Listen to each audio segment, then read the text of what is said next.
Jikalau dalam perjalanan perjuanganku, mewujudkan peri kehidupan masyarakat Indonesia adil dan makmur, Gemah Ripahloh Jinawi, Toto Tenterem Karto Raharjo, dari Sabang sampai Merauke ini, diberikan 10 pemuda dan pemudi, kesatria dan Serikandi Nusantara, yang berjiwa membara kepada tanah air, niscaya aku berani berbicara di naungan Korps Sejarah Kejayaan Nusantara, lonceng kematian telah berbunyi, bagi imperialis, kapitalis, koruptor, perusak negara penindas rakyat. Ketika terjadi tragedi permasalahan yang sangat memilukan, telah menimpa kehidupan pengikutku dan bangsaku, aku selalu konsisten memilih sebagai Pangeran Gatot Kaca, yang berkorban jiwa raga untuk kepentingan orang banyak. Tragisnya pengorbananku yang luar biasa ini, belum membuahkan cita-cita rakyat Indonesia menuju adil makmur. Pengorbananku lahir batin dalam sejarah amanah perjuangan rakyat ini, belum dapat menciptakan kehidupan yang layak bagi pengikutku, bahkan bagi rakyat Indonesia menuju negara yang kokoh dan berwibawa. Kini aku merenung diri dalam pikiran menerawang jauh ke depan. Rakyat bahkan umat manusia memahatku sebagai pahlawan bangsa. Pembaharu zaman, pemimpin besar dunia, yang jiwaku akan senantiasa dikenang sepanjang masa.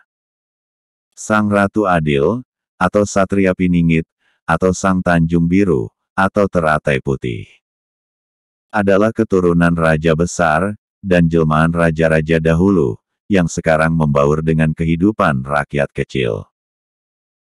Ini adalah seorang pemimpin bagi bangsa Indonesia, yang berhati suci dan bersih, serta jiwa raganya hanya dipersembahkan untuk tanah air dan bangsa, dan memiliki nama harum, dan disukai oleh seluruh rakyat Indonesia, dan sangat ditunggu oleh alam lelembut sebagai pemimpinnya. Tanjung Biru merupakan Satria Piningit, yang selama ini telah disembunyikan oleh Yang Maha Kuasa, karena akan ada saatnya ia datang, dan akan menyelamatkan bangsa Indonesia dari gonjang-ganjing krisis dalam kehidupan nasional.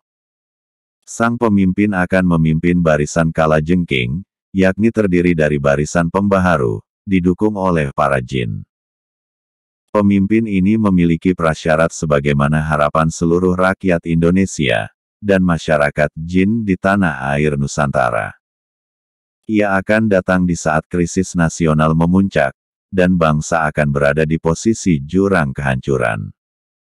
Dalam hitungan Jawi kuno, tahun datangnya pemimpin itu ke khalayak ramai adalah tahun rahasia. Kalangan tertentu sudah tahu, siapa pemimpin ini. Tetapi baik dia, manusia, dan jin, tidak memiliki kuasa untuk membuka tabir identitasnya.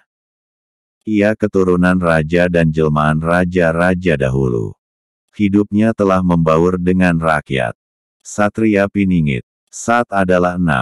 Artinya pemimpin yang mendapatkan adikodrati ilahiyah, yaitu yang mendapatkan kerahmatan Allah, istighfar malaikat, mujizat nabi, keramat wali, maunat guru, kemanjuran karuhan leluhur kedua orang tuanya.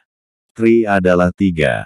Artinya yang bisa menjabarkan Trisula Weda, yaitu yang dapat membenahi hukum legislatif, yudikatif, eksekutif.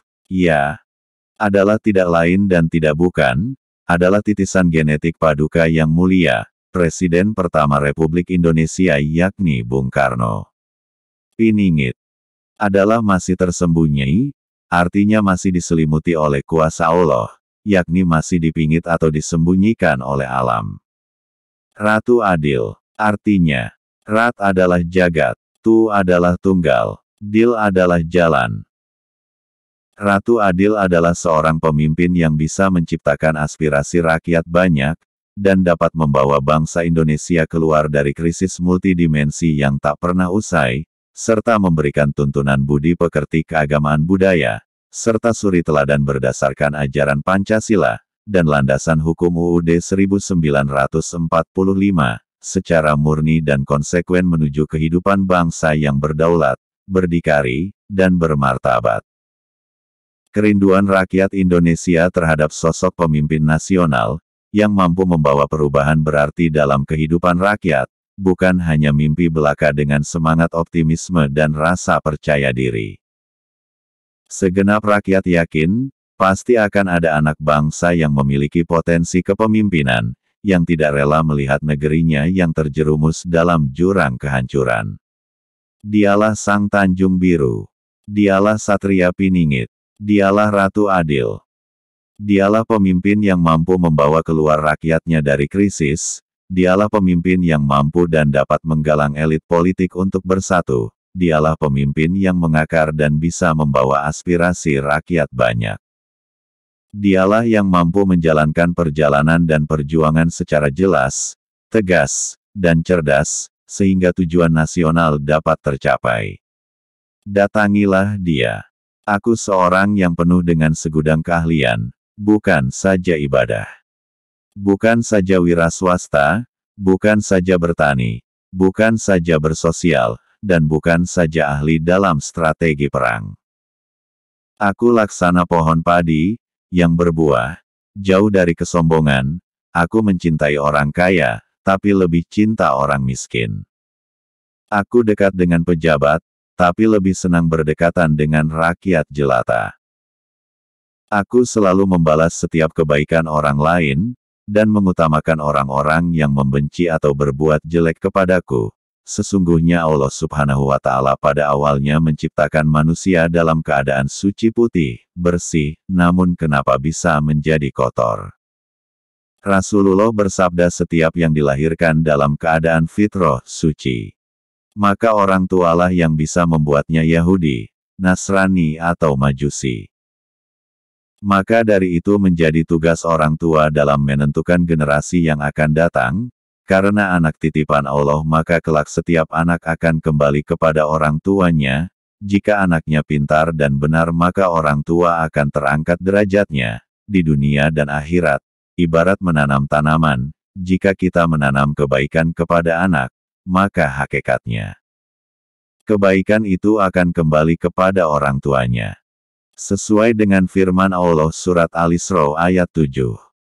Jika kamu berbuat kebaikan, berarti kamu berbuat baik bagi dirimu sendiri. Jika kamu berbuat jahat, maka kejahatan itu bagi dirimu sendiri. Manusia sebagai khalifah di muka bumi ini, mempunyai peran yang sangat penting dalam kehidupan, karena baik buruknya alam dunia tergantung manusia. Allah memberikan akal dan pikiran kepada manusia sebagai modal utama, agar dapat mengolah alam dunia ini dengan baik dan benar, sehingga apabila perilaku manusia sesuai dengan tuntunan agama, maka agama ini akan berkah dan bersahabat. Namun sebaliknya apabila penghuninya tidak taat kepada Allah dan selalu ingkar, maka alam akan berontak, seolah memusuhi manusia seperti terjadinya bencana alam, gempa, banjir, tanah longsor, tsunami, dan lain-lain. Sesuai surat Allah, Ar-Rum ayat 41. Telah tampak kerusakan di muka bumi ini, disebabkan oleh perilaku dosa manusia. Satu jiwa keimanan sejati, akan dapat memulai terbentuknya satu kondisi kebahagiaan bagi kehidupan rakyat. Satu kasih sayang, akan dapat memulai satu kesejahteraan yang abadi buat rakyat. Satu keselarasan, akan dapat menunjukkan kemakmuran untuk rakyat. Satu kesefahaman, akan dapat menciptakan keadilan untuk rakyat, sehingga rakyat akan selalu merindukan masa atau zaman, dan datangnya sang penyelamat kusuma bangsa. Satu jiwa nasionalis yang dilandasi penuh kebenaran, kepercayaan, kecerdasan, dan yang menyampaikan kebenaran buat rakyat. Satu sosok yang jiwa seperti itulah yang dapat membuat kehidupan rakyat adil dan makmur, maka dari setia dan cintailah tanah air, bangsa, bahasa Indonesia. Jiwaku senantiasa akan bergetar, tak kala melihat tubuh-tubuh rakyat yang terkapar. Jiwaku senantiasa akan menggigil, tak kala melihat rakyat yang tertindas. Jiwaku senantiasa akan memberontak, tak kala keadilan di Nusantara ini tidak ada. Jiwaku senantiasa akan menggelorakan semangat nasionalisme, tak kala kemakmuran di negeri ini belum terwujud. Kalau jiwamu seperti itu, ayo bangkit, mempersatukan diri dalam perjalanan perjuangan untuk mencabut Gunung Semeru dari akarnya dan mengguncang dunia. Sesuai amanah penderitaan rakyat. Sesuai amanah revolusi nasional. Sesuai tugas suci dari Yang Maha Kuasa. Aku telah kembali untuk menghancurkan angkara murka di negeri ini dengan kebijaksanaan sang pendiri serta mengembalikan sukma bangsa Indonesia. Wahai bangsaku, kenapa kamu jadi pengkhianat? Kenapa kamu jadi provokator? Kenapa kamu jadi pembunuh? Kenapa kamu jadi pengecut? Itu semua karena jiwamu yang lemah. Bangkitlah dari cengkraman angkara murka yang hanya mengandalkan harta. Aku muncul bersama kuasa Allah untuk menghancurkan angkara murka di bumi Nusantara. Bangsaku tegaklah di jalan Allah. Lilin akan meleleh, apinya akan padam. Tapi kecintaanku kepada rakyat dan bangsaku akan terus menggelora serta senantiasa menyala menerangi seluruh jiwa dan hatiku. Tak ada yang akan membuat jiwaku berhenti mencintai rakyat dan bangsaku kecuali kematian. Jangan lupa like, share, dan subscribe. Aktifkan juga loncengnya.